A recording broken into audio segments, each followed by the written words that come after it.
প্রতি বছর ঘুরে সেপ্টেম্বর মাস ঠিকই আসে, কিন্তু তার আগে থেকেই অ্যাপল প্রেমীদের মধ্যে পড়ে যায় রীতিমতো শোরগোল। ওদিকে আবার টেক লাভাররাও অপেক্ষায় নতুন কি ফিচার আসছে আইফোনের নতুন সিরিজে।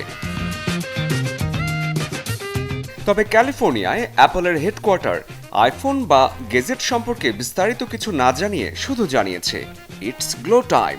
তার মানে নতুন কিছু তো অবশ্যই, সাথে অ্যাপলের এআই নিয়ে আসছে চমক। এখন সবার আলোচনার কেন্দ্রে আছে অ্যাপলের একদম নতুন 3টি কালার, সাথে আইফোন 16-এর বড় চমক, বড় ডিসপ্লে। আগের চেয়ে এবার উজ্জ্বলতা বেশি পাওয়া যাবে, 35 গুণ বেশি। নতুন সিরিজে যেমন আছে ক্যামেরা লেন্সের পরিবর্তন, তেমনি ডিজাইনে ফিরে এসেছে অ্যাপলেরই বছর 5 আগের সাজ।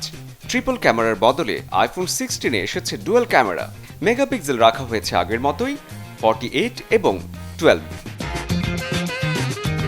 অ্যাপলের নতুন সিরিজ আসবে আর সেখানে প্রসেসর থেকে যাবে পুরনো, তা কি করে হয়?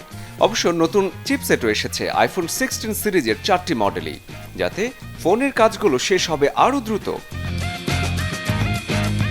16 সিরিজের সবচেয়ে বড় চমক এআই। নতুন 4টি মডেলই থাকছে অ্যাপল ইন্টেলিজেন্স। দারুণ সব ফিচার নিয়ে তাহলে কবে হাতে আসছে আইফোন 16? প্রযুক্তি বিষয়ক সাইট অ্যাপল হাবের তথ্য মতে আইফোন 16 লঞ্চ হতে পারে সেপ্টেম্বরের 9 কি 10 তারিখে। শরীফুল হক, চ্যানেল 24।